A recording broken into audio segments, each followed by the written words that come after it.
ಎಲ್ರಿಗೂ ನಮಸ್ಕಾರ. ನಾನು ಪೂರ್ಣಿಮಾ. ಇವತ್ತಿನ ಟಾಪಿಕ್ ಏನಂತಂದರೆ ಯಶಸ್ಸಿನ 30 ಗುಟ್ಟುಗಳು. ಅಂದರೆ ಸಕ್ಸಸ್ಫುಲ್ ಆಗಬೇಕು ಲೈಫಲ್ಲಿ ಅಂತಂದರೆ ಏನೇನನ್ನು ಫಾಲೋ ಮಾಡಬೇಕು ಅಂತ. ಇವತ್ತು ನಾನು ಹೇಳೋ 30ರಲ್ಲಿ ಯಾವುದಾದ್ರು 5-6 ಫಾಲೋ ಮಾಡಿದ್ರೂ ಯಶಸ್ಸು ಸಿಗಬಹುದೇನೋ ಅಂತ ನಾನು ಭಾವಿಸ್ತೀನಿ. ಯಾಕಂದರೆ ನಾನು ಯಶಸ್ಸು ಕಂಡುಕೊಂಡಿದ್ದೇನೆ.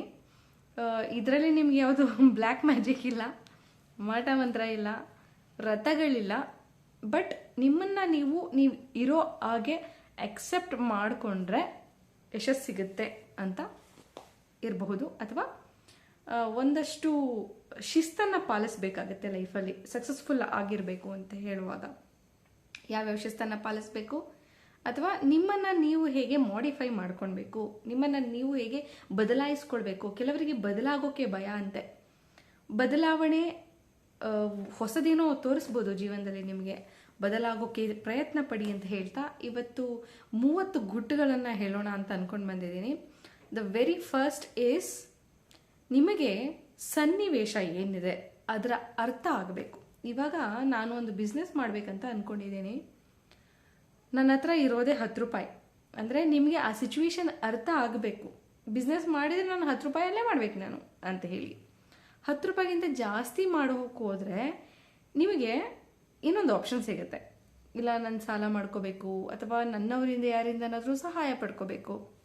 ಸಹಾಯ ಮಾಡೋರಿದ್ರೆ ಓಕೆ. ಇಲ್ಲ ಅಂತಂದರೆ ನಿಮಗೆ 10 ರೂಪಾಯಲ್ಲೇ ಇನ್ನೊಂದು ಹೊಸ ಬಿಸ್ನೆಸ್ ಮಾಡುವಂತಹ ಅವಕಾಶ ಇದೆ ಅಂದರೆ 10 ರೂಪಾಯಿಗೆ ಅಡ್ಜಸ್ಟ್ ಆಗಿಬಿಡಿ. ಅಂದರೆ ದೊಡ್ಡ ಕನಸುಗಳನ್ನು ಕಾಣಬೇಡಿ ಅಂತ ಹೇಳೋಕೆ ನಾನು ನಿಜವಾಗ್ಲೂ ಇಷ್ಟಪಡಲ್ಲ. ಯಾಕಂದರೆ ಒಬ್ಬೊಬ್ಬರ ಥಾಟ್ ಪ್ರೊಸೆಸ್ ಒಂಥರ ಇರುತ್ತೆ. ಆದರೆ ನೀವು ಯಾವ ಸಿಚುವೇಶನಲ್ಲಿ ಇದ್ದೀರಾ, ಆ ಸಿಚುವೇಶನಿನ ಅರ್ಥ ಆಗಬೇಕು ನಿಮಗೆ. ನೀವಿರೋ ಸಿಚುವೇಶನ್ ಅರ್ಥ ಮಾಡ್ಕೊಂಡಿಲ್ಲ, ಆ ಸನ್ನಿವೇಶದ ಅರ್ಥವೇ ನಿಮಗೆ ಗೊತ್ತಾಗಿಲ್ಲ ಅಂತಂದರೆ ಇಲ್ಲ ಎಡವಟ್ಟು ಮಾಡ್ಕೊತೀರಾ, ಇಲ್ಲ ಯಾವುದಾದ್ರೂ ಪೇಚಿಗೆ ಸಿಗಾಕೊತೀರಾ. ಹಾಗಾಗಿ ಮೊದಲನೇ ಪಾಯಿಂಟ್ ಏನಪ್ಪ ಅಂದರೆ, ಸನ್ನಿವೇಶವನ್ನು ಅರ್ಥ ಮಾಡ್ಕೊಳ್ಬೇಕು. ನಾವು ಯಾವ ಸಿಚುವೇಶನಲ್ಲಿ ಇದ್ದೀನಿ, ನನ್ನ ಸ್ಥಿತಿ ಹೇಗಿದೆ, ಆರ್ಥಿಕವಾಗಿ, ಮಾನಸಿಕವಾಗಿ, ಕೌಟುಂಬಿಕವಾಗಿ ನನ್ನ ಸನ್ನಿವೇಶ ಏನಿದೆ ಅನ್ನೋದನ್ನು ನಾವು ತುಂಬ ಚೆನ್ನಾಗಿ ಅರ್ಥ ಮಾಡ್ಕೋಬೇಕು. ಎರಡನೇ ಪಾಯಿಂಟ್ ಏನಪ್ಪ ಅಂತಂದರೆ, ಸನ್ನಿವೇಶವನ್ನು ಒಪ್ಕೊಳ್ಬೇಕು, ಸಿಚುವೇಶನ್ನ ಅಕ್ಸೆಪ್ಟ್ ಮಾಡಬೇಕು. ಇವಾಗ ನನ್ನ ಹತ್ರ 10 ರೂಪಾಯಿ ಇದೆ, ನಾನು 100 ರೂಪಾಯಿ ಬಿಸ್ನೆಸ್ ಮಾಡಬೇಕಂತ ಅಂದ್ಕೊಂಡಿದ್ದೀನಿ. ಅದೇ ನಂಗೆ 100 ರೂಪಾಯಿ ಸಿಗ್ತಾ ಇಲ್ಲ. ಆ ಸಿಚುವೇಶನ್ ನೀವು ಅಕ್ಸೆಪ್ಟ್ ಮಾಡಲೇಬೇಕು. ನಂತರ 10 ರೂಪಾಯಿ ಇದೆ, ನಾ 10 ರೂಪಾಯಲ್ಲೇ ಏನಾದರೂ ಒಂದು ಬಿಸ್ನೆಸ್ ಶುರು ಮಾಡ್ತೀನಿ ಅಂತನ್ನೋ ಸನ್ನಿವೇಶವನ್ನು ಒಪ್ಕೊಳ್ಬೇಕು ನೀವು. ನಾನಿವತ್ತು IAS ಮಾಡಬೇಕು, KS ಮಾಡಬೇಕು ಅನ್ನೋದು ನನ್ನ ಕನಸು ಅಂತ ಇಟ್ಕೊಳ್ಳುವ. ಆದರೆ ನೀವು IAS KS ಮಾಡೋಕೆ ನಿಮಗೆ ಆರ್ಥಿಕ ಬೆಂಬಲ ಇದೆಯಾ? ಈಗ ನಾನು ದುಡಿದೇ ಇದ್ರೂ ನನ್ನ ಮನೆ ನಡೆಯುತ್ತಾ? ನಾನು ಸಂಪಾದನೆ ಮಾಡಿ ನನ್ನ ತಂದೆ ತಾಯಿಗೆ ಕೊಡದೇ ಇದ್ರೂ ನನ್ನ ಮನೆ ನಡೆಯುತ್ತಾ? ಈ ಸಿಚುವೇಶನ್ಗಳನ್ನು ಅನಲೈಸ್ ಮಾಡಲೇಬೇಕು ನೀವು. ಆ ಸಿಚುವೇಶನ್ ತಕ್ಕಂಗೆ ನಡ್ಕೊಳ್ಬೇಕು. ಅಥವಾ ನಿಮ್ಗೆ ಯಾವುದೋ ಒಂದು ಒಳ್ಳೆ ಕಾಲೇಜಲ್ಲಿ, ಲಕ್ಸುರಿ ಕಾಲೇಜಲ್ಲಿ ಓದಬೇಕಂತ ಅನಿಸಿರುತ್ತೆ. ಅಪ್ಪ ಅಮ್ಮನಿಗೆ ಆ ಕಾಲೇಜಿನ ಡೊನೇಷನ್ ಕಟ್ಟೋಕ್ಕೆ ಶಕ್ತಿ ಇರೋದಿಲ್ಲ. ನೀವು ಸಿಚುವೇಶನನ್ನು ಅರ್ಥ ಮಾಡ್ಕೊಳ್ಳೇಬೇಕು. ನನಗಿಂಥದ್ದೊಂದು ಕಾರ್ ಬೇಕಂತ ಇರುತ್ತೆ, ಆದರೆ ನಿಮ್ಮ ಹತ್ರ ಅಂಥದ್ದೇ ಕಾರ್ ಕೊಂಡ್ಕೊಳ್ಳೋಕ್ಕೆ ಶಕ್ತಿ ಇಲ್ಲ. ಸಿಚುವೇಶನನ್ನು ಅರ್ಥ ಮಾಡ್ಕೊಳ್ಬೇಕು. ಆ ಸನ್ನಿವೇಶವನ್ನು ನೀವು ಡೈಜೆಸ್ಟ್ ಮಾಡ್ಕೊಳ್ಳೋಕ್ಕೆ ರೆಡಿ ಇರಬೇಕು. ಆಯಿತಾ? ಮೂರನೇ ಪಾಯಿಂಟು, ಸನ್ನಿವೇಶವನ್ನು ವಿಮರ್ಶಿಸೋದು. ಹೇಗೆ ಹೇಳೋದು ಇದನ್ನು ನಿಮಗೆ ಅಂದರೆ, ಆ ಸಿಚುವೇಶನನ್ನು ಅನಲೈಸ್ ಮಾಡೋದು. ಈಗ ನನ್ನ ಹತ್ರ 10 ರೂಪಾಯಿ ಇದೆ, ನಾನು 100 ರೂಪಾಯಿ ಬಿಸ್ನೆಸ್ ಮಾಡಬೇಕು ಅಂತ ಅಂದ್ಕೊಂಡಿದ್ದೀನಿ. ಆದರೆ ಆಗ್ತಾ ಇಲ್ಲ ನನ್ನ ಕೈಲಿ 100 ರೂಪಾಯಿನ ಅಡ್ಜಸ್ಟ್ ಮಾಡೋಕ್ಕೆ. ಏನು ಮಾಡೋದು? 10 ರೂಪಾಯಿನ ಇನ್ವೆಸ್ಟ್ ಮಾಡಿ 100 ರೂಪಾಯಿ ಲಾಭ ತೆಗೆಯೋದು ಹೇಗೆ ಅಂತ ಯೋಚನೆ ಮಾಡಬೇಕಾಗುತ್ತೆ. ನನಗೀಗ ಒಂದು ಕಾರ್ ತೊಗೊಳ್ಬೇಕು, ನಂತರ ಅಷ್ಟು ದುಡ್ಡಿಲ್ಲ. ಆದರೆ ನಾನು ಆ ಕಾರ್ ಬಿಡೋ ಯೋಚನೆ ಮಾಡ್ತಾ ಇಲ್ಲ. ನಾನು ಆ ಕಾರನ್ನು ತೊಗೊಳೋಕ್ಕೆ ನನ್ನ ಹತ್ರ ಇರೋ ದುಡ್ಡು ಹೊಂದಿಸೋದು ಹೇಗೆ ಅಂತ ಟ್ರೈ ಮಾಡ್ತೀನಿ. ಸಂಪಾದನೆ ಮಾಡೋದು ಹೇಗೆ ಅಂತ ಟ್ರೈ ಮಾಡ್ತೀನಿ. ಅರ್ಥ ಆಗ್ತಿದೆ ಅಂತ ಅನ್ಕೊತೀನಿ. ಮೊದಲನೇದು, ಸಿಚುವೇಶನನ್ನು ಅರ್ಥ ಮಾಡ್ಕೊಳ್ಬೇಕು, ಮತ್ತು ಸಿಚುವೇಶನನ್ನು ಅಕ್ಸೆಪ್ಟ್ ಮಾಡ್ಕೊಳ್ಬೇಕು, ಸಿಚುವೇಶನನ್ನು ಅನಲೈಸ್ ಮಾಡಬೇಕು. 4ನೇ ಪಾಯಿಂಟು, ಕ್ರಿಯಾಶೀಲರಾಗಿರ್ಬೋದು. ಯಾವಾಗಲೂ ಆ್ಯಕ್ಟಿವ್ ಆಗಿರಬೇಕು ನಾವು. ಅಯ್ಯೋ ನನ್ನ ಕೈಲಾಗಲ್ಲ, ಅಯ್ಯೋ ಅದು ನನಗೆ ಸಿಗಲ್ಲ, ಅಯ್ಯೋ ಅದು ನನ್ನ ಹಣೆಯಲ್ಲಿ ಬರ್ದಿಲ್ಲ, ಏನು ಹೇಳ್ತೀವಿ, ಈ ನೆಗೆಟಿವ್ ಮೈಂಡ್ಸೆಟ್ಟಿಂದ ಯಾವಾಗಲೂ ಆಚೆ ಇರಬೇಕು ನೀವು. ಕ್ರಿಯಾಶೀಲರಾಗಿ ನಿಮ್ಮನ್ನು ನೀವು ತೊಡಗಿಸ್ಕೊಳ್ಳೋದು. ನಾನು ಇವಾಗ ಮನೆ ಕಟ್ಟಬೇಕಂತ ಅಂದ್ಕೊಂಡಿದ್ದೀನಿ. ಫಸ್ಟ್ ಕೆಲಸ ಏನು ಮಾಡಬೇಕು, ಒಳ್ಳೆ ಭೂಮಿ ಹುಡುಕಬೇಕು. ನನ್ನ ಹತ್ರ ಆಲ್ರೆಡಿ ಒಳ್ಳೆ ಭೂಮಿ ಇದೆ ಅಂತಂದರೆ ಅದಕ್ಕೆ ಬೇಕಾಗಿರೋ, ಮನೆ ಕಟ್ಟೋಕೆ ಬೇಕಾಗಿರೋ ಸಾಮಾನುಗಳಿಗೆ ಎಷ್ಟು ಖರ್ಚಾಗ್ಬೋದು, ಮನೆ ಎಸ್ಟಿಮೇಷನ್ ಏನಾಗುತ್ತೆ, ಅದೆಲ್ಲವನ್ನು ನೀವು ಪ್ಲ್ಯಾನ್ ಮಾಡ್ತಾ ಇರಬೇಕು. ಲೈಫಲ್ಲೂ ಹಾಗೆ, ನಾನೀಗ ಒಂದು ಕೆಲಸಕ್ಕೆ ಸೇರ್ತೀನಿ, ನೆಕ್ಸ್ಟ್ ಇಯರ್ಗೆ ನನಗೆ ಬಡ್ತಿ ಸಿಗಬೇಕು, ನನ್ನ ಸಂಬಳ ಜಾಸ್ತಿ ಆಗಬೇಕು ಅಂದರೆ ನಾವು ಕ್ರಿಯಾಶೀಲರಾಗಿರಬೇಕು. ಇದು ನಿಮ್ಮ 4ನೇ ಪಾಯಿಂಟ್. 5ನೇ ಪಾಯಿಂಟ್ ಬಂದು ಸಕಾರಾತ್ಮಕತೆಯ ಪ್ರಭಾವಕ್ಕೊಳಗಾಗುವುದು. ಈ ಕ್ರಿಯಾಶೀಲದಲ್ಲಿ ಹೇಳಿದ್ದೀನಿ, ನನ್ನ ಕೈಲಾಗಲ್ಲ, ಇದು ನನ್ನ ಹಣೆಯಲ್ಲಿ ಬರ್ದಿಲ್ಲ, ಅಥವಾ ಇದಕ್ಕೆ ಹೋಗೋಕ್ಕೆ ನನ್ನ ಕೈಲಿ ಆಗೋದೇ ಇಲ್ಲ, ಈ ರೀತಿಯ ನೆಗೆಟಿವ್ ಮೈಂಡ್ಸೆಟ್ಟಿಂದ ಆಚೆ ಇರಬೇಕು ಯಾವಾಗಲೂ. ಯೂನಿವರ್ಸ್ ಲಾ ಕೂಡ ಅದನ್ನೇ ಹೇಳುತ್ತೆ. ನೀವು ಎಷ್ಟು ಮ್ಯಾನಿಫೆಸ್ಟೇಷನ್ ಮಾಡ್ತೀರಲ್ಲ, ನೀವು ಎಷ್ಟು ಸಕಾರಾತ್ಮಕವಾಗಿರ್ತೀರ, ಪಾಸಿಟಿವ್ ಆಗಿರ್ತೀರ ಒಂದು ವಿಷಯದ ಬಗ್ಗೆ, ಅದು ನಿಮ್ಮ ಹತ್ರ ಅಟ್ರಾಕ್ಟ್ ಆಗ್ತಾ ಇರುತ್ತಂತೆ. ಹಾಗಾಗಿ ಯಾವಾಗಲೂ ಒಳ್ಳೇದಾಗುತ್ತೆ ಅಂತಲೇ ಅಂದ್ಕೊಂಡೇ ಜೀವನ ಮಾಡೋಣ, ಒಳ್ಳೇದಾಗೇ ಆಗುತ್ತೆ. ಯಾವಾಗ ನಾವು ಅದಾಗೋದಿಲ್ಲ, ಕೆಟ್ಟದ್ದಾಗ್ತಾ ಇದೆ, ಎಲ್ಲನೂ ನನಗೆ ಬರ್ತಾ ಇದೆ ಅಂತ ಅನ್ಕೊತಾ ಇರ್ತೀವೋ ಅವಾಗ ಮತ್ತೆ ಕೆಟ್ಟದ್ದು ಬರಬಹುದೇನೋ ನಿಮ್ಮ ಕಡೆಗೆ. ಹಾಗಾಗಿ ಯಾವಾಗಲೂ ಒಳ್ಳೆಯದನ್ನೇ ಸೆಳೆಯೋಕೆ ಪ್ರಯತ್ನ ಪಡುವ. 6ನೇದು ಇತರರ ಸಹಕಾರ ಪಡೆಯುವುದು. Asking for help is not your weakness. ಇದನ್ನು ಮುಂಚೆ ಕೂಡ ಹೇಳಿದ್ದೆ. ನಿಮಗೆ ಬೇಕಾದ ಸಂದರ್ಭದಲ್ಲಿ, ಅಥವಾ ನೀವು ತೀರಾ ಮಟ್ಟ ಇದು ನನ್ನ ಕೈ ಬಿಟ್ಟು ಹೋಗ್ತಾ ಇದೆ ಅಂತ ಅನ್ನೋ ಸಂದರ್ಭದಲ್ಲಿ ತುಂಬ ಆತ್ಮೀಯರು ಅಥವಾ ನಿಮ್ಮ ಕುಟುಂಬಸ್ಥರ ಬಳಿ ಅದಕ್ಕೆ ಸಹಾಯ ಪಡೆಯೋದ್ರಲ್ಲಿ ತಪ್ಪೇ ಇಲ್ಲ. ಅದು ಆರ್ಥಿಕವಾಗಿಯೇ ಇರ್ಬೋದು, ಬೌದ್ಧಿಕವಾಗಿಯೇ ಇರ್ಬೋದು, ಅಥವಾ ಮಾನಸಿಕವಾಗಿ ಎಮೋಷ್ನಲ್ ಆಗಿ ಕೂಡ ಇರಬಹುದು.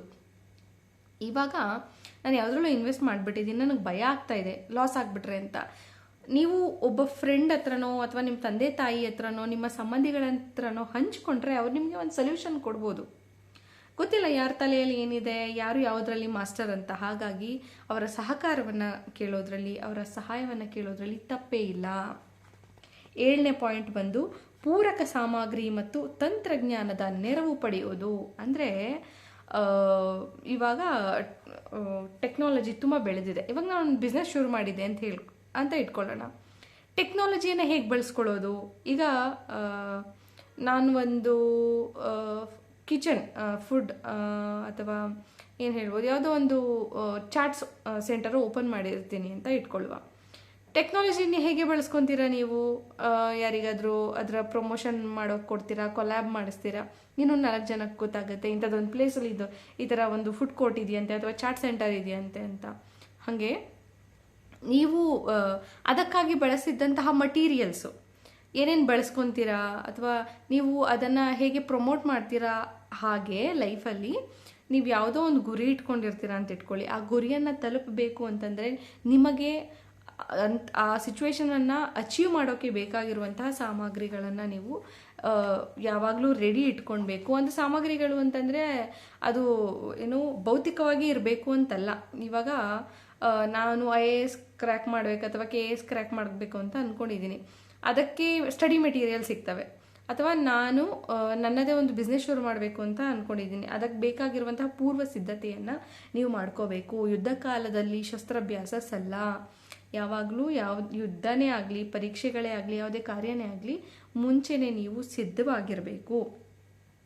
8ನೇ ಪಾಯಿಂಟ್ ಬಂದು ತೆರೆದ ಮನಸ್ಸುಳ್ಳವರಾಗಿರಬೇಕು, ಓಪನ್ ಮೈಂಡೆಡ್ ಆಗಿರಬೇಕು. ನಾನು ಅವ್ರ ಹತ್ರ ತಗೊಳ್ಳಲ್ಲ, ಅವ್ರ ಹತ್ರ ಸಜೆಷನ್ ಕೇಳಲ್ಲ, ಅವ್ರು ನನಗಿಂತ ಚಿಕ್ಕೋನು, ವಯಸ್ಸಲ್ಲಿ ನನಗಿಂತ ಚಿಕ್ಕೋರ ಹತ್ರ ಇರೋರ ಹತ್ರ ಎಲ್ಲ ಸಲಹೆ ತಗೊಳ್ಳಲ್ಲ. ಗೊತ್ತಿಲ್ಲ ನಿಮಗಿಂತ ವಯಸ್ಸಲ್ಲಿ ಚಿಕ್ಕೋರೋ ದೊಡ್ಡೋರೋ ಅವರ ಅನುಭವ ಎಷ್ಟಿದೆ, ಅವ್ರು ಎಷ್ಟು ಪಳಗಿದ್ದಾರೆ, ಅವ್ರ ತಲೆಯಲ್ಲಿ ಯಾವ್ಯಾವ ಐಡಿಯಾ ಇದೆ ಅಂತ ಗೊತ್ತಿಲ್ಲ. ಸೊ ನೀವು ಯಾವಾಗಲೂ ಓಪನ್ ಮೈಂಡೆಡ್ ಆಗಿರಬೇಕು, ಇರ್ರೆಸ್ಪೆಕ್ಟಿವ್ ಆಫ್ ಏಜ್. ನನಗಿಂತ ಚಿಕ್ಕೋನ ಹತ್ರ ಯಾಕೆ ಕೇಳಬೇಕು, ಅವರು ಕೇಳಿದ್ರೆ ನನ್ನನ್ನು ಏನು ಅನ್ಕೊತಾರೆ ಅಥವಾ ನನ್ನನ್ನು ಕೀಳಾಗಿ ನೋಡ್ತಾರಾ, ಈ ಕೀಳರಿಮೆಯಿಂದ ಆಚೆ ಇರಬೇಕು. ಸಜೆಷನ್ಸ್ ನಿಮಗೆ ಯಾವ ಕಡೆಯಿಂದ ಯಾವ ಟೈಮಲ್ಲಿ ಹೇಗೆ ಬರುತ್ತೆ ಅಂತ ಗೊತ್ತಿಲ್ಲ. ಹಾಗಾಗಿ ಮೈಂಡ್ ಯಾವಾಗಲೂ ಓಪನ್ ಆಗಿರಲಿ. 9ನೇ ಪಾಯಿಂಟು ನಿಮ್ಮಲ್ಲಿ ನಿಮಗೆ ನಂಬಿಕೆ ಇರಬೇಕು. ಇದನ್ನು ನಾನು ಬಹುಶಃ ಮೊದಲನೇ ಹೇಳಬೇಕಿತ್ತೇನೋ. ಬೇರೆಯವರು ನಮ್ಮ ಬಗ್ಗೆ ಕೀಳರಿಮೆ ಹುಟ್ಟಿಸೋಕ್ಕಿಂತ ನಮ್ಮೊಳಗಡೆ ಇರೋ ಕೀಳರಿಮೆ ಇದೆಯಲ್ಲ, ಅದು ನಮ್ಮನ್ನು ಕುಗ್ಸೋಷ್ಟು ಇನ್ಯಾವುದೂ ಕುಗ್ಸೋದಿಲ್ಲ. ಮೊದಲು ನಮ್ಮ ಮೇಲೆ ನಮಗೆ ನಂಬಿಕೆ ಇದ್ದರೆ ನಾವು ಮಾಡೋ ಎಲ್ಲ ಕೆಲಸನೂ 100% ಸಕ್ಸಸ್ ಆಗುತ್ತೆ ಅಂತ ನಾನು ನಂಬ್ತೀನಿ. ಯಾಕಂದರೆ ನಾನು ಅದನ್ನೇ ಫಾಲೋ ಮಾಡ್ಕೊಂಡು ಬಂದಿರೋದು ಕೂಡ. ಯಾರಾದರೂ ನಿನ್ನ ಕೈಲಿ ಆಗಲ್ಲ ಅಂದರೆ ಅದು ಆಗಲ್ವಂತೆ, ಅದು ಹಂಗಾಗಲ್ಲ. ನಾನು ಡಿಸೈಡ್ ಮಾಡಿದ್ರೆ ನನ್ನ ಕೈಲಿ ಆಗಲ್ಲ ಅಂದರೆ ಖಂಡಿತ ಆಗಲ್ಲ. ಅದು ಯಾರೋ ಹೇಳಿದರು ಅಂತ ನಾನು ಮಾಡದೆ ಕೂತ್ಕೊಂಡ್ರೆ ಅದು ನಮ್ಮ ಮೈಂಡ್ ಸೆಟ್ಟು. ಹಾಗಾಗಿ ಯಾವಾಗಲೂ ನಿಮ್ಮ ಮೇಲೆ ನಿಮಗೆ ನಂಬಿಕೆ ಇರಲಿ. ಅಲ್ಲಿಗೆ 50% ಅಚೀವ್ ಮಾಡ್ದಂಗೆ ನೀವು ಯಾರ ಮಾತು ಕೇಳೋಕ್ಕೆ ಹೋಗಬೇಡಿ. ಎಂಥ ಸಂದರ್ಭದಲ್ಲಿಯೂ ಧೈರ್ಯವಂತರಾಗಿರಬೇಕು ನಾವು. ಇವಾಗ ನಾನು ಯಾವುದೋ ಒಂದು ಬಿಸ್ನೆಸ್ ಶುರು ಮಾಡ್ತಾ ಇದ್ದೀನಿ ಅಥವಾ ಯಾವುದೋ ಒಂದು ಪರೀಕ್ಷೆಗೆ ಪ್ರಿಪೇರ್ ಆಗ್ತಾ ಇದ್ದೀನಿ. ಮಧ್ಯದಲ್ಲಿ ಅನ್ಸುತ್ತೆ ಇಲ್ಲ ನನ್ನ ಕೈಲಿ ಆಗ್ತಾ ಇಲ್ಲ ಅಂತ. Don't stop. ಒಂದು ಪಾಸ್ ತಗೊಳ್ಳಿ, ಕುತ್ಕೊಂಡು ಯೋಚನೆ ಮಾಡಿ. ಅರ್ಧಕ್ಕೆ ಬಂದು ನಿಂತಿದ್ದೀನಿ ನಾನು, ಈ ಅರ್ಧದವರೆಗೂ ಎಷ್ಟು ಕಷ್ಟಪಟ್ಟಿದ್ದೀನಿ, ಎಷ್ಟೆಲ್ಲ ದಾಟ್ಕೊಂಡು ಬಂದಿದ್ದೀನಿ, ಎಷ್ಟು ಪ್ರಿಪೇರ್ ಮಾಡ್ಕೊಂಡಿದ್ದೀನಿ.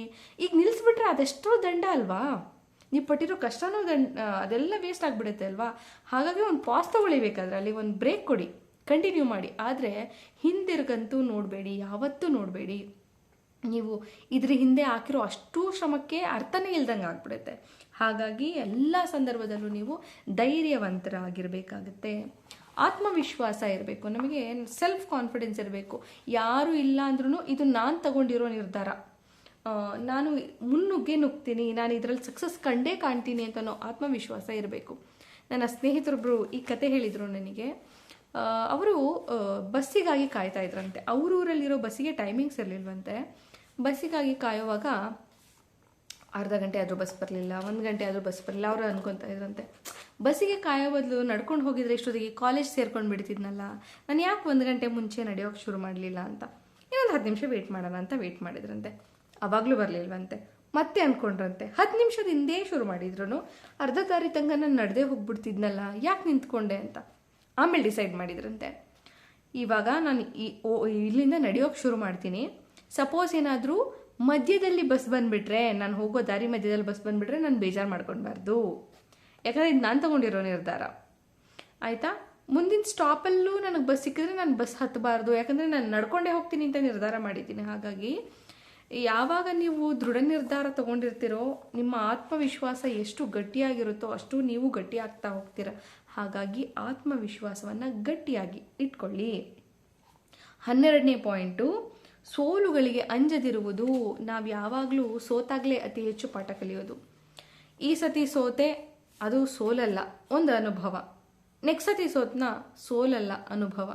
ಹೀಗೆ 4-5 ಸಲ UPSC ಬರೆದು ಫೇಲ್ ಆಗಿ 5th ಅಟೆಂಪ್ಟಿಗೆ IAS ಪಾಸ್ ಮಾಡಿ ಈಗೆಲ್ಲ ಸರ್ಕಾರಿ ಉದ್ಯೋಗದಲ್ಲಿರುವಂತಹ ಎಷ್ಟೋ ಅಭ್ಯರ್ಥಿಗಳು ಇದ್ದಾರೆ. 4 ಸತಿ PUC ಫೇಲ್ ಆಗಿ, SSLC ಫೇಲ್ ಆಗಿ ಆಮೇಲೆ ಬರೆದು ಜೀವನ ಕಂಡುಕೊಂಡಿದ್ದವರು ತುಂಬ ಇದ್ದಾರೆ. ಪ್ರತಿ ಸತಿ ಸೋತಾಗ್ಲೂ ಅದೊಂದನ್ನು ಒಂದು ಪಾಠ ಅಂತ ಅಂದ್ಕೊಳ್ಳಿ, ಯಾವತ್ತೂ ಅಲ್ಲಿಗೆ ಬಿಟ್ಬಿಡಬೇಡಿ. ಆಮೇಲೆ ಸೋಲನ್ನು ಕೂಡ ನೀವು ಪಾಸಿಟಿವ್ ಆಗಿ ತಗೊಳ್ಳುವಂತಹ ಮೈಂಡ್ಸೆಟ್ ಬೆಳೆಸ್ಕೊಳ್ಳಿ. ಸೋತ್ರೆ ಅಲ್ಲಿಗೆ ಮುಗೀತು, ಇನ್ನು ನನಗೆ ಲೈಫ್ ಇಲ್ಲ, ಸೋತ್ರೆ ಇನ್ನು ನನಗೆ ದಾರಿನೇ ಇಲ್ಲ ಅಂತನೋ ಮೈಂಡ್ಸೆಟ್ ಇದೆಯಲ್ಲ, ಅದನ್ನು ನಾವು ಯಾವಾಗಲೂ ಬದಲಾಯಿಸ್ಕೊಳ್ಬೇಕು. ಸೊ ಸೋಲುಗಳಿಗೆ ಅಂಜಬಾರ್ದು. 13ನೇ ಪಾಯಿಂಟು, ಕೀಳರಿಮೆಯಿಂದ ಹೊರಬರಬೇಕು. ನಾನು ಇದನ್ನು ತುಂಬ ಸತಿ ಹೇಳಿದ್ದೀನಿ. ಬೇರೆಯವ್ರಿಗೆ ನಮ್ಮ ಮೇಲಿರೋ ಕೀಳರಿಮೆಗೆ ಅಂತ ನಮಗೆ ನಮ್ಮ ಮೇಲೆ ಇದೆಯಲ್ಲ ಕೀಳರಿಮೆ, ನನ್ನ ಕೈಲಿ ಆಗಲ್ವೇನೋ, ನಾನು ಮಾಡೋಕ್ಕಾಗಲ್ವೇನೋ, ನಾನು ಮಾಡಿದ್ರೆ ಉದ್ಧಾರ ಆಗಲ್ವೇನೋ, ಅದು ಡೆವಲಪ್ ಆಗಲ್ವೇನೋ, ಈ ಕೀಳರಿಮೆ ಇರುತ್ತಲ್ಲ, ಈ ಕೀಳರಿಮೆಯಿಂದ ಆಚೆ ಬಂದಾಗ ಮಾತ್ರ ಹೊಸದಾಗಿ ಏನಾದರೂ ಶುರು ಮಾಡೋಕೆ ಆಗೋದು. 14ನೇ ಪಾಯಿಂಟು, ಸಕಾರಾತ್ಮಕ ಮನೋಭಾವ ಉಳ್ಳವರಾಗಿರಬೇಕು. ಅದೇ ಯಾವಾಗಲೂ ಪಾಸಿಟಿವ್ ಆಗಿ ಯೋಚನೆ ಮಾಡಬೇಕು. ಇಲ್ಲ ಇದಾಗುತ್ತೆ, ಇಲ್ಲ ಆಗುತ್ತೆ, ನಾನು ಮಾಡ್ತೀನಿ, ನಾನು ಸಾಧಿಸಿ ತೋರಿಸ್ತೀನಿ, ನನ್ನ ಆಡ್ಕೊಳ್ಳೋರಿಗೆಲ್ಲ ನಾನು ಉತ್ತರ ಕೊಡ್ತೀನಿ ಅಂತನೋ ಸಕಾರಾತ್ಮಕ ಭಾವನೆ ನಿಮ್ಮಲ್ಲಿ ಯಾವಾಗ ಬೆಳೆಯುತ್ತೋ ಆವಾಗ ನಿಮಗೆ ಯಶಸ್ಸು ಖಂಡಿತ ಸಿಗುತ್ತೆ. ಸದಾ ಉತ್ಸಾಹಿಗಳಾಗಿರಬೇಕು. ಅಂದರೆ ನಿಮಗೆ ಗೊತ್ತಿಲ್ಲ ನಿಮಗೆ ಅವಕಾಶ ಯಾವ ರೂಪದಲ್ಲಿ ಬರ್ಬೋದು, ಎಲ್ಲಿ ಬರ್ಬೋದು, ಎಲ್ಲಿ ಸಿಗ್ಬೋದು ಅಂತ. ಹಾಗಾಗಿ ಬೆಳಿಗ್ಗೆ ಎದ್ದು ಚೆನ್ನಾಗಿ ರೆಡಿಯಾಗಿ ಕೂತ್ಕೊಂಡ್ಬಿಡಿ. ಅವಕಾಶ ಬಂದಿದ ತಕ್ಷಣ ಹೋಗ್ತಾ ಇರಬೇಕು. ಆ ರೀತಿ ರೆಡಿಯಾಗಿರ್ಬೇಕು. ನಾವು ಯಾವಾಗಲೂ ರೆಡಿಯಾಗಿರಬೇಕು. 16ನೇ ಪಾಯಿಂಟು, ಸಮಸ್ಯೆಗಳನ್ನು ಮುಗುಳ್ನಗೆಯಿಂದ ಎದುರಿಸುವುದು. ಇವಾಗ ನನಗೊಂದು ಪ್ರಾಬ್ಲಮ್ ಬಂದಿದೆ ಅಂತ ಇಟ್ಕೊಳ್ಳುವ, ಏನೋ ಒಂದು ತೊಂದರೆ ಇದೆ ಅಂತ. ನೀವು ಕೂತ್ಕೊಂಡು ಹತ್ರ ಪ್ರಾಬ್ಲಮ್ ಸಾಲ್ವ್ ಆಗಿಬಿಡುತ್ತಾ? ಇಲ್ಲ ಅಲ್ವಾ? ನನಗಿವಾಗ ಸ್ಟ್ರೆಸ್ ಆಗ್ತಾಯಿದೆ, ತುಂಬ ಸ್ಟ್ರೆಸ್ ಆಗ್ತಿದೆಯಲ್ಲಪ್ಪ ಅಂತ ಸ್ಟ್ರೆಸ್ ಮಾಡ್ಕೊಳ್ತಾ ಇದ್ರೆ ಸ್ಟ್ರೆಸ್ ಡಬಲ್ ಆಗುತ್ತೆ. ಸ್ಟ್ರೆಸ್ಸನ್ನು ಕಡಿಮೆ ಮಾಡೋದು ಹೇಗೆ ಅಂತ ಯೋಚನೆ ಮಾಡಬೇಕು. ತೊಂದರೆ ಬಂದಾಗ, ಸಂಕಟಗಳು ಬಂದಾಗ, ಅಥವಾ ನಿಮಗೆ ಲೈಫಲ್ಲಿ ಯಾವುದಾದ್ರೂ ಎದುರಿಸೋಕ್ಕಾಗದೇ ಇರೋ ಸಿಚುವೇಶನ್ ಬಂದಾಗಲೂ ನಾವು ನಗ್ನಗ್ತಾನೆ ಇರಬೇಕು. ನೀವು ಎಷ್ಟು ಖುಷಿಯಾಗಿರ್ತೀರ, ನೀವು ಎಷ್ಟು ನಗ್ನಗ್ತಾ ಇರ್ತೀರೋ ನಿಮ್ಮ ಅರ್ಧ ಸಮಸ್ಯೆಗಳಿಗೆ ಪರಿಹಾರ ಸಿಕ್ಬಿಡುತ್ತೆ. ಮನಸ್ಸು ಎಷ್ಟು ನೆಮ್ಮದಿಯಾಗಿರುತ್ತೋ, ಶಾಂತಿಯಾಗಿರುತ್ತೋ, ಹೊಸ ಹೊಸ ಉಪಾಯಗಳು ಬರ್ತಾ ಇರುತ್ತೆ. ನೀವು ಸ್ಟ್ರೆಸ್ ಮಾಡ್ಕೊಂಡಷ್ಟು ತಲೆ ಓಡೋದಿಲ್ಲ ನಿಮಗೆ. ಹಾಗೆ ಯಾವುದೇ ಸಿಚುವೇಶನ್ ಇದ್ದರೂ ಅದನ್ನು ನಗ್ನಗ್ತಾ ಫೇಸ್ ಮಾಡೋಕ್ಕೆ ಟ್ರೈ ಮಾಡಿ. 17ನೇ ಪಾಯಿಂಟು, ತಂಡ ನಿರ್ಮಾಣವು ಖಂಡಿತ ಸಹಾಯ ಮಾಡುತ್ತದೆ. ಅಂದರೆ ನೀವು ಒಂದು ಟೀಮ್ ಕಟ್ಕೊಳ್ಬೇಕು. ಇವಾಗ ಒಂಟಿಯಾಗಿ ನಾನೊಂದು ಬಿಸ್ನೆಸ್ ಮಾಡಿದ್ದೀನಿ ಅಂತ ಇಟ್ಕೊಳ್ಳಿ, ಆ ಬಿಸ್ನೆಸ್ ಎಕ್ಸ್ಟೆಂಡ್ ಆಗ್ತಾ ಆಗ್ತಾ ನಿಮಗೆ ನಿಮ್ಮದೇ ನಂಬಿಕೆ ಇರುವಂತಹ ಒಂದು ತಂಡ ಕಟ್ಕೊಳ್ಬೇಕು. ಅದು ನಿಮ್ಮ ಕ್ಲೋಸ್ ಸರ್ಕಲ್ ಆಗಿರಲಿ, ನಿಮ್ಮ ಸಂಬಂಧಿಗಳಾಗಿರಲಿ, ಅಥವಾ ನಿಮ್ಮ ಸ್ನೇಹಿತರೇ ಆಗಿರಲಿ, ನಿಮ್ಮ ಜೊತೆಗೆ ಮುಂಚೆ ಕೆಲಸ ಮಾಡ್ತಿದ್ದವರಾಗಿರಲಿ, ಒಂದು ನಿಷ್ಠಾವಂತ ತಂಡವನ್ನು ನೀವು ಕಟ್ಕೊಳ್ಬೇಕು. ಅಂದರೆ ನಿಮ್ಗೆ ಬ್ಯಾಕ್ ಸಪೋರ್ಟ್ ಇರಬೇಕು. ಅವ ಮುಂಚೆ ಹೇಳಿದ್ನಲ್ಲ, ಸಜೆಷನ್ ತೊಗೊಳ್ಬೇಕು, ಸಹಾಯ ಕೇಳಬೇಕು. ಹಾಗೆ ಆ ಥರದ್ದು ಒಂದು ನೀವು ನಂಬಿಕೆ ಇಡುವಂತಹ ಒಂದು ನಂಬಿಕಸ್ಥರ ತಂಡವನ್ನು ನೀವು ನಿಮಗಾಗಿ ಕಟ್ಕೊಂಡಿರಬೇಕು. 18ನೇ ಪಾಯಿಂಟು, ಹೆಚ್ಚು ಕೌಶಲ್ಯಗಳನ್ನು ನಮ್ಮವನ್ನಾಗಿಸಿಕೊಳ್ಳುವುದು. ಅಂದರೆ ಯಾವುದಾದ್ರೂ ಒಂದು ಕೆಲಸವನ್ನು ನೀವು ಶುರು ಮಾಡಿದ್ದೀರಾ ಅಂತಂದರೆ ಅದಕ್ಕೆ ಬೇಕಾದಂತಹ ಕೌಶಲ್ಯವನ್ನು ನೀವು ಅರಗಿಸ್ಕೊಂಡಿರಬೇಕು ಅಥವಾ ಕಲಿತಾ ಇರಬೇಕು. ಇವಾಗ ನಾನು ಮೇಸ್ಟ್ರಾಗಿ ಕೆಲಸಕ್ಕೆ ಸೇರಿಕೊಂಡಾಗ ನನಗಿದ್ದು ಒಂದು ಕೌಶಲ್ಯ ಏನಂದರೆ ಸ್ಟೇಜ್ ಫಿಯರ್ ಇರಲಿಲ್ಲ ನನಗೆ. ನೀವೆಲ್ಲೇನು ನಿಲ್ಸಿದ್ರು ಮಾತಾಡ್ತಿದ್ದೆ ನಾನು. ಆಮೇಲೆ ನನಗೆ ಗೊತ್ತಿರೋ ವಿಷಯವನ್ನು ಅಚ್ಚುಕಟ್ಟಾಗಿ ಎಕ್ಸ್ಪ್ಲೇನ್ ಮಾಡೋ ಕಲೆ ನನ್ನಲ್ಲಿತ್ತು. ನಾನು ಕಲಿಬೇಕಾಗಿದ್ದ ಕೌಶಲ್ಯಗಳು ಯಾವುದು? ನನ್ನ ಹ್ಯಾಂಡ್ ರೈಟಿಂಗ್ ಅಷ್ಟು ಚೆನ್ನಾಗಿರಲಿಲ್ಲ. 1 ವರ್ಷ ನಾನು ಹ್ಯಾಂಡ್ ರೈಟಿಂಗ್ ಪ್ರಾಕ್ಟೀಸ್ ಮಾಡಿದ್ದೀನಿ. ಅದು ನಾನು ಕಲಿತುಕೊಂಡಂತಹ ಕೌಶಲ್ಯ. ನನಗೆ ಹಾಡೋಕೆ ಬರ್ತಾ ಇತ್ತು. ಆ ಕೌಶಲ್ಯವನ್ನು ನಾನು ಇನ್ನೊಬ್ಬರಿಗೆ ಹೇಳ್ಕೊಡೋದು ಹೇಗೆ ಅನ್ನೋ ಕೌಶಲ್ಯ ನನಗೆ ಗೊತ್ತಿರಲಿಲ್ಲ. ಹೀಗೆ ಆ್ಯಡ್ ಆನ್ ಆಗ್ತಾ ಹೋಗುತ್ತೆ. ಆಮೇಲೆ ಅಡ್ಮಿನಿಸ್ಟ್ರೇಷನ್ ಕಲಿತೆ, ಅದು ಒಂದು ಕೌಶಲ್ಯ ನನಗೆ ಗೊತ್ತಿರಲಿಲ್ಲ. ಅಟೆಂಡೆನ್ಸ್ ಬರೆಯೋದು ಹೇಗೆ ಗೊತ್ತಿರಲಿಲ್ಲ, ಮಾರ್ಕ್ಸ್ ರಿಜಿಸ್ಟರ್ ಬರೆಯೋದು ಹೇಗೆ ಗೊತ್ತಿರಲಿಲ್ಲ, ಮಕ್ಕಳಿಗೆ ಕೌನ್ಸಿಲಿಂಗ್ ಮಾಡೋದು ಹೇಗೆ ಅಂತ ಗೊತ್ತಿರಲಿಲ್ಲ. ಚೈಲ್ಡ್ ಸೈಕಾಲಜಿ ತಗೊಂಡೆ. ಹಾಗೆ ಕೌಶಲ್ಯಗಳನ್ನು ಆ್ಯಡ್ ಮಾಡ್ತಾ ಹೋಗಬೇಕು. ಇದೊಂದು ಎಕ್ಸಾಂಪಲ್ ಅಷ್ಟೇ, ನಾನು ಏನೇನು ಫಾಲೋ ಮಾಡಿದೆ ಅಂತ ಹೇಳಿ. ನಿಮ್ಮ ಫೀಲ್ಡ್ ಬೇರೆ ಇರೋದರಿಂದ ಆ ಫೀಲ್ಡಿಗೆ ತಕ್ಕಂತಹ ಕೌಶಲ್ಯಗಳನ್ನು ನೀವು ಬೆಳೆಸ್ಕೊಳ್ತಾ ಹೋಗಬೇಕಾಗತ್ತೆ. 19ನೇ ಪಾಯಿಂಟು, ವೆರಿ ಇಂಪಾರ್ಟೆಂಟ್ ಪಾಯಿಂಟ್ ಇದು. ನಾಯಕರಂತೆ ಆಲೋಚಿಸುವುದು ಮತ್ತು ವರ್ತಿಸುವುದು. You should be act like a leader. ಅಂದರೆ ನಾನು ಇದರ ಮುಂದಾಳತ್ವವನ್ನು ತಗೋತೀನಿ, ಅದು ಎಂಥದ್ದೇ ಕಷ್ಟ ಬಂದರೂ ನಾನು ಫೇಸ್ ಮಾಡ್ತೀನಿ, ನಾನು ಎಲ್ಲ ಸಮಸ್ಯೆಗಳಿಗೂ ಪರಿಹಾರ ಕಂಡುಕೊಳ್ಳಬಲ್ಲೆ ಅಂತನೋ ಆತ್ಮವಿಶ್ವಾಸ ನಿಮ್ಮಲ್ಲಿರಬೇಕು. ಇದನ್ನು ನಾನೇ ಸೃಷ್ಟಿ ಮಾಡಿರೋದು, ಇದನ್ನು ನಾನೇ ಪ್ರಿಪೇರ್ ಮಾಡಿರೋದು, ಇದನ್ನು ನಾನೇ ಲೀಡ್ ಮಾಡ್ತೀನಿ, ಎಂಥದ್ದೇ ಕಷ್ಟ ಬಂದರೂ ನಾನು ಅದನ್ನು ಬಿಟ್ಕೊಡೋದಿಲ್ಲ ಅಂತನೋ ಒಬ್ಬ ನಾಯಕನಿಗೆ ಇರಬೇಕಾಗಿರುವಂಥ ನಾಯಕತ್ವದ ಗುಣ ನಮಗೆ ಇರಬೇಕು. 20ನೇ ಪಾಯಿಂಟು, ಸ್ವಾರ್ಥಿಯಾಗದಿರುವುದು. ಅಂದರೆ we should not think selfish.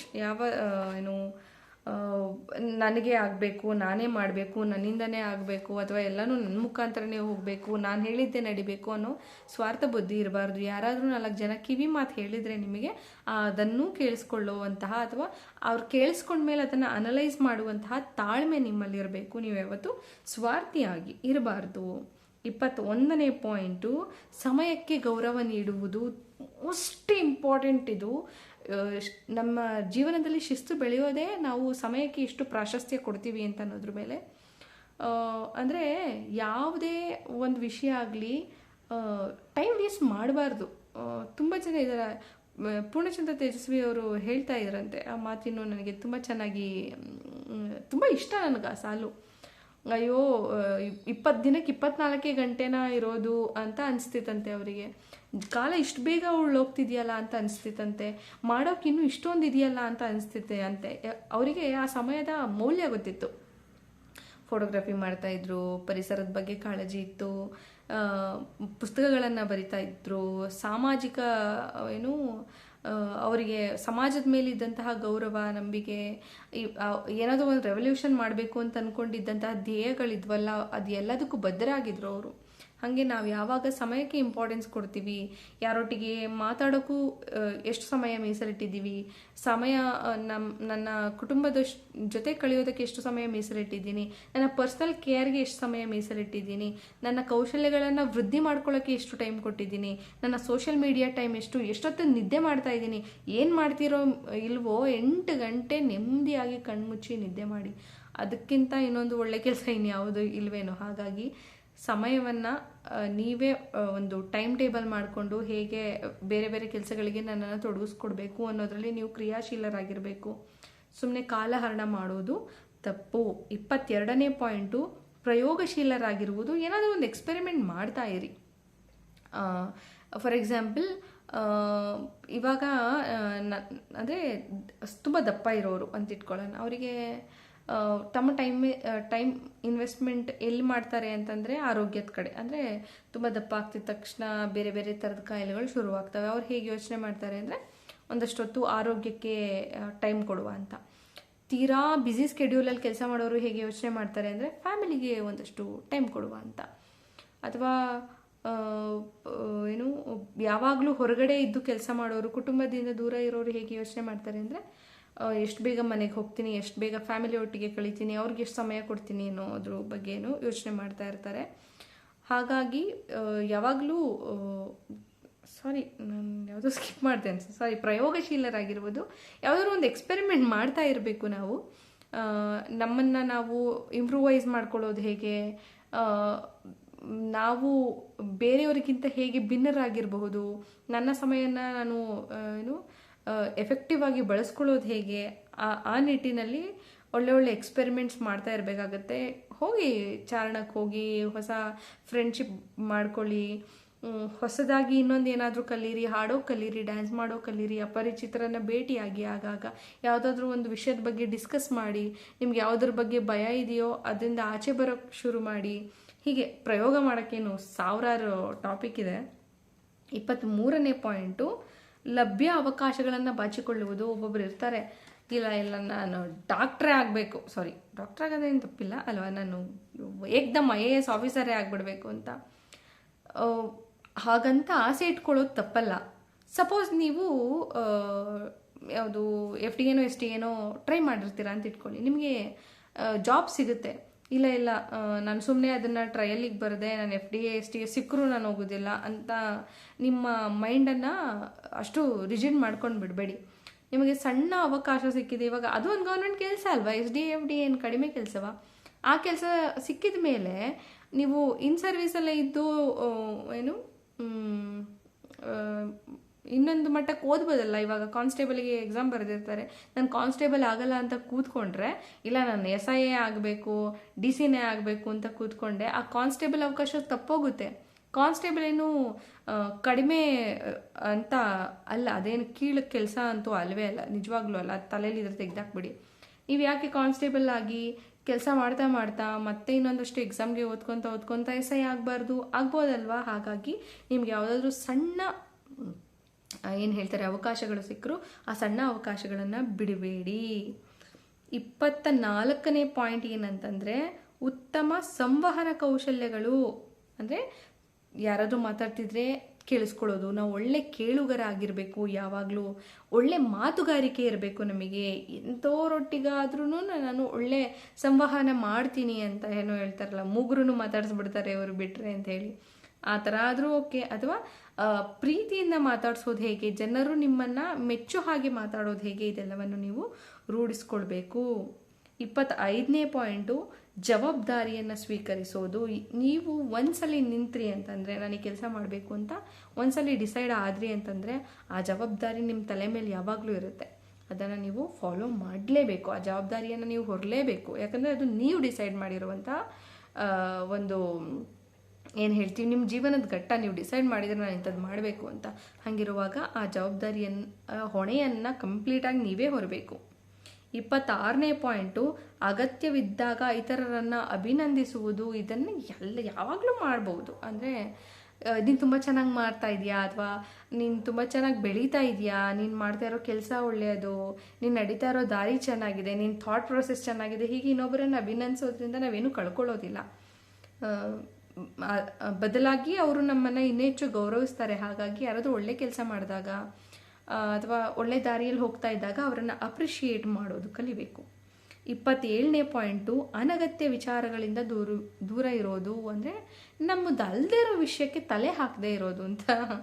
ಇದೊಂದು ಸಣ್ಣ ಒಂದು ಮೆನ್ಷನ್ ಮಾಡ್ತೀನಿ. ಕಂಡವ್ರು ಕಮೆಂಟ್ ಬಾಕ್ಸ್ಗೆ ಹೋಗಿ ಕಮೆಂಟ್ ಮಾಡ್ತಾ ಇರ್ತೀವಲ್ಲ, ಅವ್ರು ಯಾರಂತ ಗೊತ್ತಿರಲ್ಲ, ಅವ್ರು ಏನಂತ ಗೊತ್ತಿರಲ್ಲ, ಏನೋ ಅವ್ರಿಗೆ ಇಷ್ಟ ಬಂದಿದೆ ಹಾಕೊತಾರೆ, ಆಯಿತಾ. ನಮ್ಗೆ ಅವ್ರು ಇಷ್ಟ ಇಲ್ಲ ಅಂತಂದರೆ ಬ್ಲಾಕ್ ಅಂತ ಒಂದು ಆಪ್ಷನ್ ಇದೆ, ಅದು ಮಾಡಿಬಿಟ್ರೆ ಅವ್ರ ವಿಡಿಯೋಗಳು ನಮ್ಗೆ ಯಾವತ್ತೂ ಬರೋದೇ ಇಲ್ಲ. ಯಾಕೆ ನಾನು ನನ್ನದಲ್ಲದ ಸಮಸ್ಯೆಯನ್ನು, ನನ್ನೊಳಗಡೆ ಇರೋ ನೆಗೆಟಿವಿಟಿಯನ್ನು ಇನ್ನೊಬ್ರು ಕಮೆಂಟ್ ಬಾಕ್ಸ್ ಒಳಗಡೆ ಹೋಗಿ ಕಮೆಂಟ್ ಆಗ್ತಾ ಇದ್ದೀನಿ ಅಲ್ವಾ? ಅದು ತಪ್ಪು.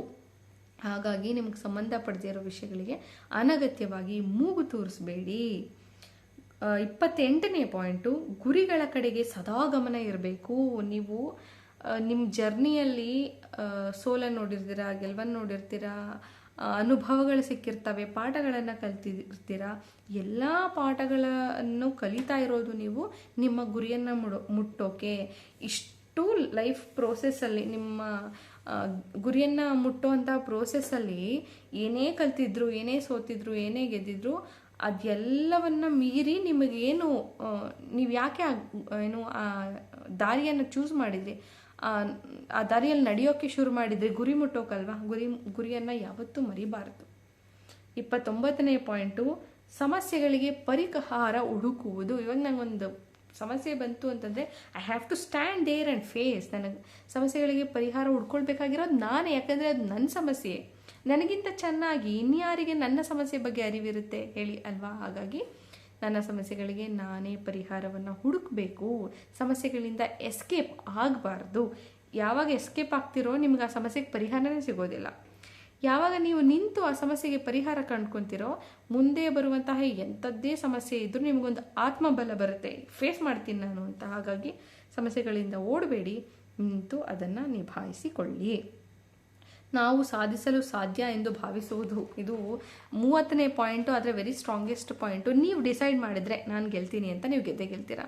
ನೀವು ಡಿಸೈಡ್ ಮಾಡಿದ್ರೆ ನನ್ನ ಕೈಲಾಗಲ್ಲ ಅಂತ, ಅದಕ್ಕೆ ಏನು ಮಾಡಿದರೂ ಆಗಲ್ಲ.